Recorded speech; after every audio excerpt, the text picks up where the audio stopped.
Salam sejahtera, terima kasih karena bersama dengan saya di Nazilin Unity Channel. Hari ini isu paling hangat adalah berkaitan dengan pelancaran SG4 yang telah dibuat oleh 4 buah negeri pimpinan Perikatan Nasional. Pertama, persoalannya ialah kemana hala 7 Perikatan Nasional selepas ini, selepas seakan-akan Muhyiddin Yassin telah pun diketepikan di dalam SG4.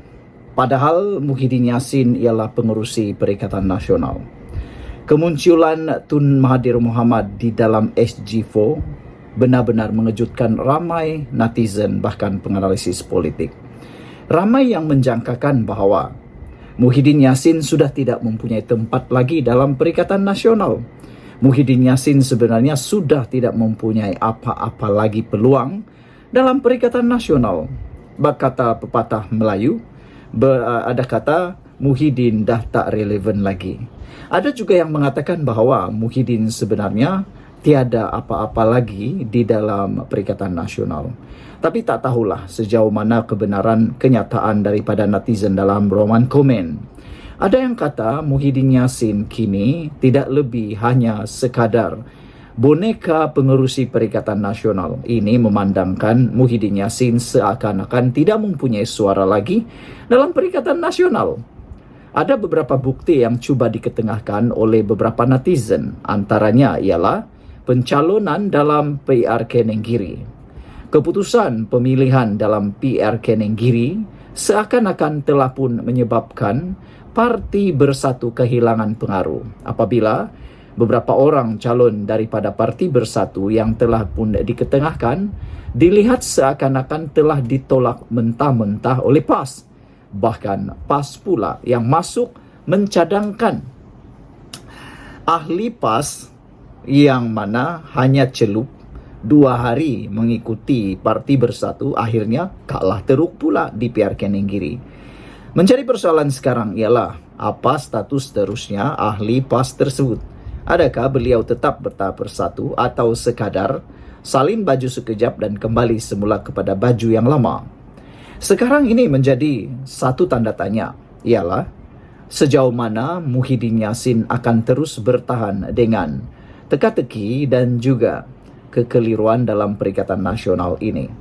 Pastilah sebagai seorang yang bermaruah, sebagai seorang yang mempunyai pendirian dan integriti, mustahil Muhyiddin tidak merasakan sesuatu pun apabila beliau kelihatan seperti diketepikan dalam SG4 yang menjadi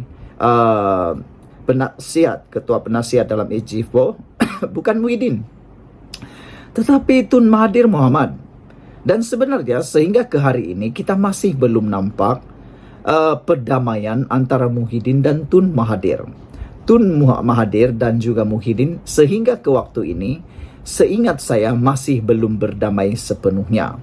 Selepas tindakan Muhyiddin membawa dengan tanda petik membawa lari bersatu daripada Tun Mahathir, sehingga Tun Mahathir telah pun dipecat daripada pengerusi sebagai pengerusi Perikatan Nasional, diambil alih oleh presidennya iaitu Muhyiddin Yassin. Saudara-saudara sekalian, sejauh mana Muhyiddin akan menjadi Perdana Menteri lagi? Dalam Perikatan Nasional sah, Muhyiddin tidak ada tempat lagi. Kerana sekarang ini yang mahu diketengahkan oleh Parti PAS seperti yang pernah diwar-warkan sebelum ini ialah Menteri Besar Terengganu.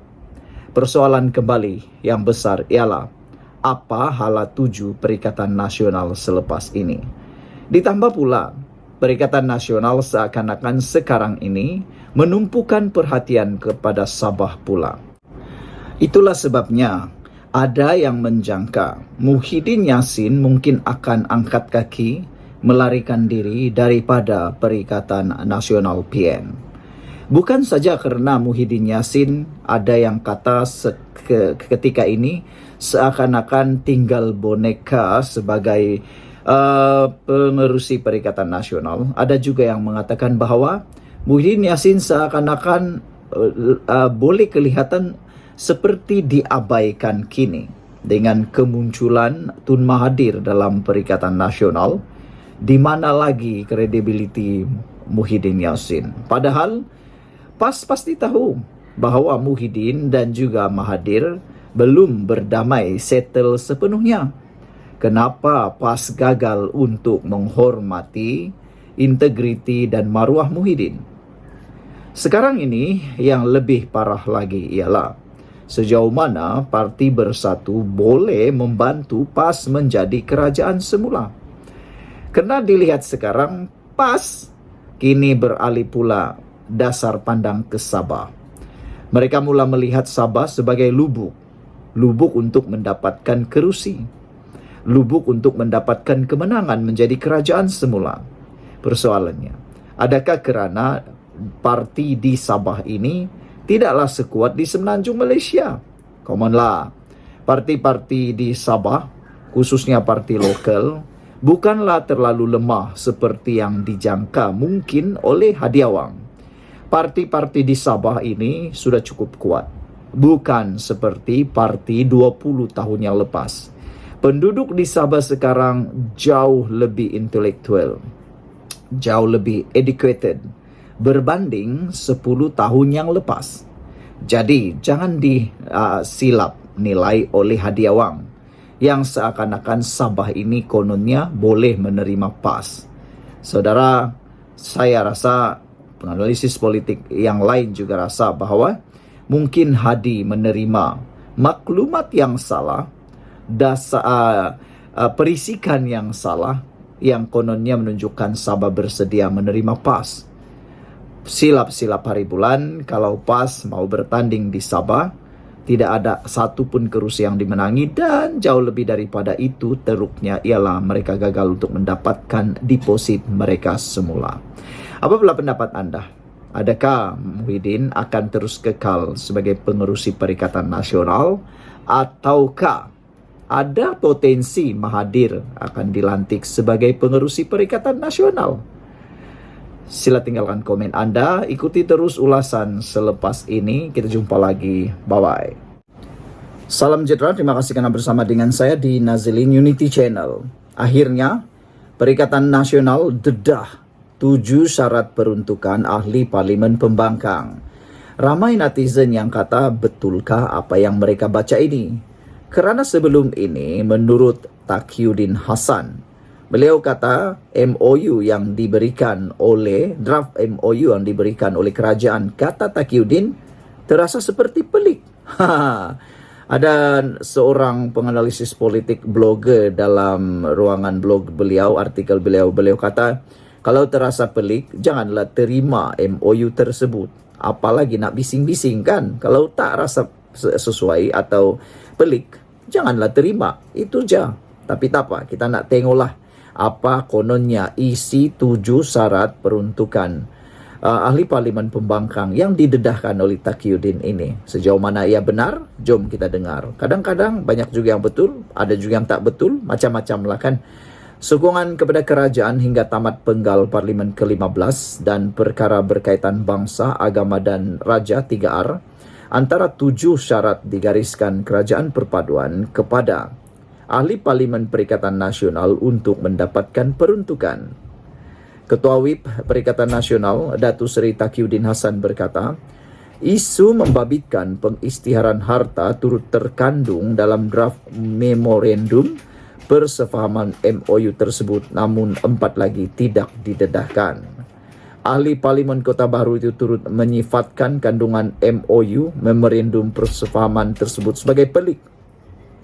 Kata Taqiyuddin, MOU adalah obligasi-obligasi kerajaan dan pembangkang, dan jumlah yang dikatakan nak diberi kepada pembangkang tidak disebut. Saudara, perkara yang mau kita ulas pertama sekali ialah MOU ini adalah daripada kerajaan. Kerajaanlah yang menentukannya. Siapa yang nak berunding, itulah yang akan menerimanya. Dalam kes ini, kerajaan perpaduanlah yang akan menawarkan syarat. Yang akan menerima syarat ialah Perikatan Nasional.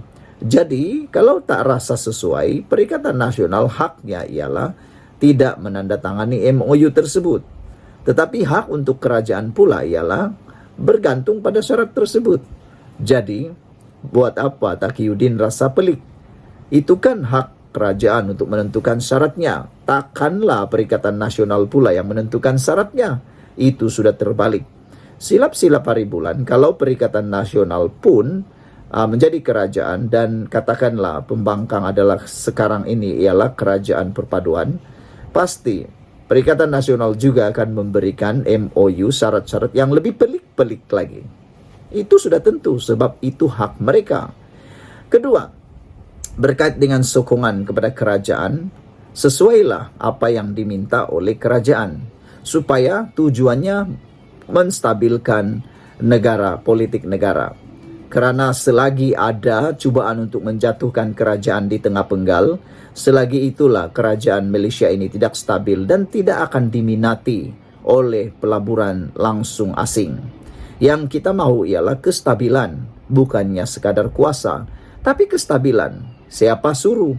Seringkali, selalu sangat meratib kononnya akan tumbang negara Malaysia, kerajaan Malaysia akan tumbang-tumbang dari dahulu sampai sekarang. Dari bulan 1, bulan 2 sampai bulan 13, bulan Disember sampai bulan Disember bulan 13 pun mereka janji, tapi tak tumbang-tumbang lagi. Perkara yang kedua yang dikatakan sebagai isi dalam kandungan MOU itu berkait dengan perkara bangsa, agama dan raja. Ini pun paling sesuai. Netizen paling setuju perkara ini. Jangan lagi disentuh oleh Perikatan Nasional berkait dengan bangsa, agama dan raja. Lihat, sudah berapa pemimpin Perikatan Nasional yang didakwa atas dakwaan hasutan. Yang paling besar sekali kesnya ialah melibatkan Raja-Raja Melayu ialah Sanusi Maknor yang sekarang ini sedang menghadapi akta hasutan, dan yang terkini pula ialah Muhyiddin Yassin yang turut terkena dakwaan akta hasutan apabila dilihat seperti memperlekeh dan mengkecilkan kebolehan Ketua Duli Yang Maha Mulia di Pertuan Agong ke-16 dalam memilih Anwar Ibrahim sebagai Perdana Menteri.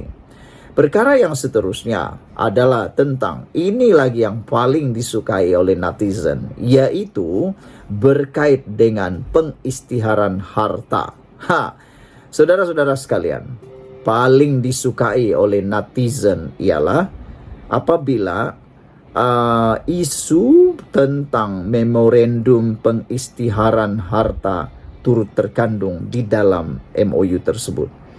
Kalau tiada yang disembunyikan harta, kenapa harus takut? Kalau tiada disembunyikan harta di mana-mana, kenapa harus takut untuk isytiharkan harta? Orang yang takut itu hanyalah orang yang mungkin menyembunyikan sesuatu.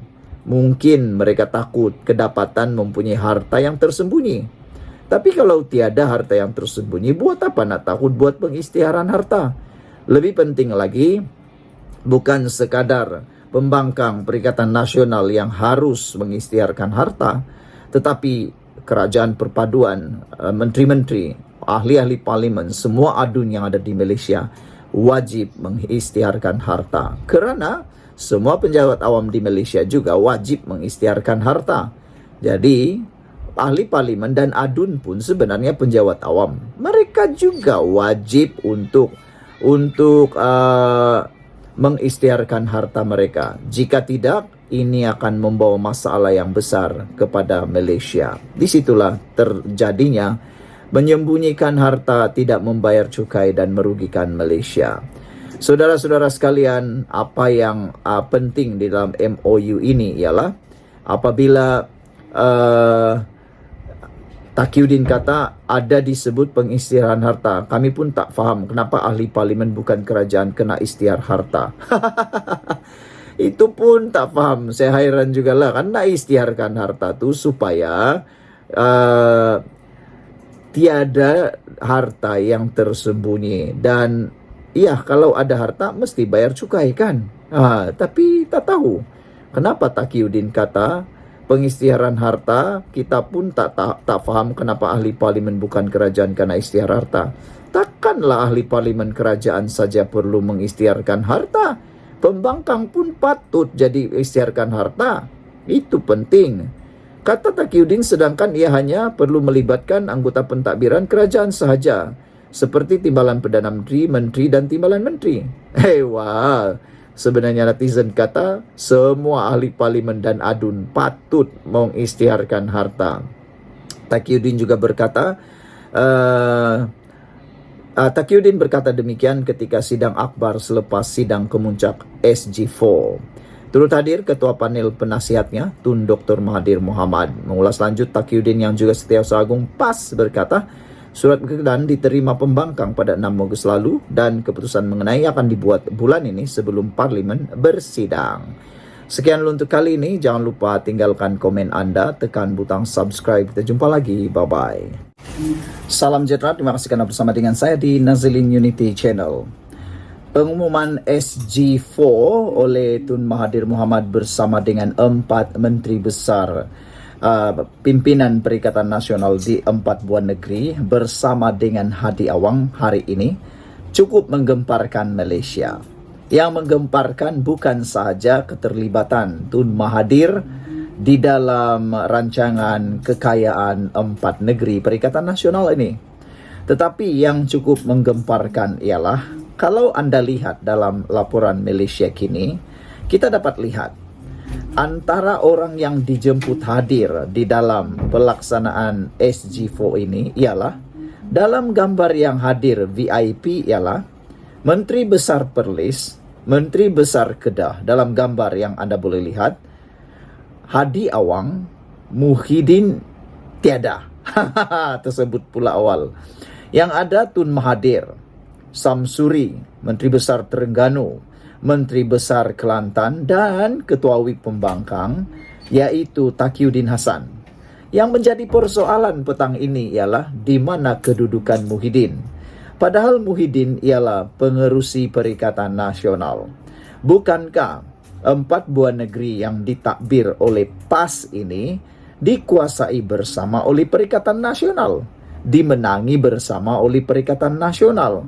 Yang serba sedikitnya pasti ada sumbangan dari Parti Bersatu, dan lebih daripada itu ialah Perikatan Nasional ini pengerusinya ialah Muhyiddin Yassin.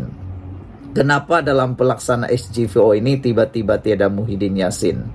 Adakah ini adalah simbolik bahwa Muhyiddin Yassin telah berjaya diketepikan, dicampak jauh-jauh daripada Perikatan Nasional? Aduh, agak mengecewakan dan agak menyedihkan juga apabila kita melihat di dalam gambar paparan yang kita lihat sekarang ini semasa pengumuman ataupun pelancaran SG4 yang mana dikatakan untuk berkongsi kekayaan bersama antara 4 negeri yang dikuasai Perikatan Nasional yaitu Kelantan, Terengganu, Kedah dan Perlis. Yang mengecewakan netizen sebenarnya ialah di mana kelibat Muhyiddin di dalam pelancaran tersebut. Takkanlah Muhyiddin yang selaku pengerusi Perikatan Nasional tidak pula dijemput, walhal negeri ini bukan sahaja dikuasai oleh PAS, tetapi dikuasai juga oleh Parti Bersatu. Sedih juga memikirkan nasib Muhyiddin Yassin, terabai, tersisih, dan dicampak daripada gabungan politik ini. Lihat saja, yang diangkat menjadi Ketua Penasihat. Ketua Penasihat kepada SG4 ini ialah Tun Mahathir Mohamad. Kenapa bukan Muhyiddin? Kenapa bukan Muhyiddin yang selaku pengerusi kepada Perikatan Nasional ini? Pertama, seakan-akan tidak dijemput. Yang kedua pula, tidak pula menjadi penasihat. Yang diangkat pula Mahathir, yang selama ini adalah musuh politik utama Parti PAS. Ada netizen kata, adakah ini adalah simbolik terang-terangan daripada PAS bahwa PAS sebenarnya tidak memerlukan Parti Bersatu, apalagi Muhyiddin? Adakah ini menunjukkan bahwa Parti Bersatu dan Parti PAS sebenarnya ada masalah dalaman? Kesian juga lah kan, ada netizen yang kata, mungkin ini alamat awal, mungkin ini petanda awal, Perikatan Nasional tidak akan mampu bertahan sehingga PRU yang ke-16. Ada yang menjangka PAS mungkin akan ditinggalkan keseorangan, tidak mustahil Bersatu akan bergabung dengan Kerajaan Perpaduan. Yang paling mungkin ialah Bersatu yang mungkin akan menyebelahi Kerajaan Perpaduan. Semua perkara kalau dalam politik boleh saja, tiada yang mustahil. Tapi untuk PAS bersama dengan kerajaan, seakan-akan hampir mustahil. Kerana PAS tidak langsung suka dengan DAP. Jangan-jangan PAS akan bersendirian lagi. Persoalan terakhir ialah sejauh mana Mahathir boleh menjadi penasihat kepada 4 buah negeri ini dalam SG4.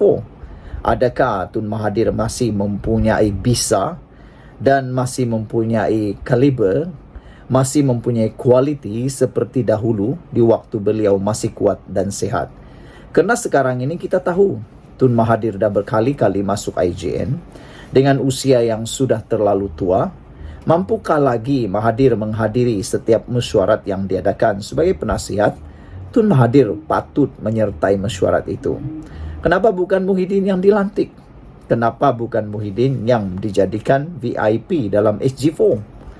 Adakah Tun Mahathir masih mampu menarik pelaburan asing, langsung asing, seperti dalam pengaruhnya sebelum ini?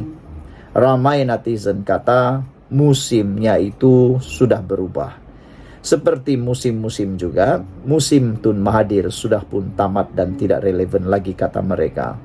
Sekarang ini pelaburan asing, langsung asing, ini tertarik kepada kepimpinan Anwar Ibrahim melalui Kerajaan Perpaduan. Saudara-saudara sekalian, memang kita ulang lagi agak menyedihkanlah di dalam pelancaran SG4 ini. Kelihatan tidak ada kelibat langsung daripada parti Bersatu. Walhal 4 buah negeri ini ditakbir kongsi oleh Perikatan Nasional dengan komponen Perikatan Nasional, terutamanya Bersatu, dan ada beberapa parti daripada Gerakan. Namun tak pasti kenapa tidak dipaparkan dalam gambar ini. Tiada gambar Muhyiddin, tiada juga gambar wakil daripada parti Gerakan. Yang ada 4 orang menteri besar, iaitu dari Perlis, Kedah, Terengganu dan Kelantan. Dan Hadi Awang Adah sebagai Presiden PAS dan Taqiyuddin selaku Ketua WIP Pembangkang. Tapi kenapa tiada pengerusi Perikatan Nasional? Ada netizen kata sepatutnya kalau ikut hierarki, Muhyiddin Yassin lebih tinggi daripada Mahathir. Muhyiddin Yassin lebih tinggi daripada Hadi. Hadi hanya presiden parti PAS. Muhyiddin pun presiden parti Bersatu. Tapi Hadi Awang hanya timbalan penasihat. Muhyiddin pula penasihat Perikatan Nasional. Apa sudah jadi dengan protokol mereka ini? Jangan-jangan inilah timbul permulaannya sakwa sangka antara PAS dan Bersatu yang mungkin akan membawa kepada kejatuhan Perikatan Nasional itu sendiri. Sudah pernah berlaku sebelum ini, yaitu Muafakat Nasional. Apabila PAS secara diam-diam bergabung dengan Parti Bersatu membentuk Perikatan Nasional. Kali ini tak tahulah adakah ini secara diam-diam mereka menubuhkan SG4 ataupun memang diketahui oleh Muhyiddin. Sekian untuk kali ini. Jangan lupa tinggalkan komen Anda.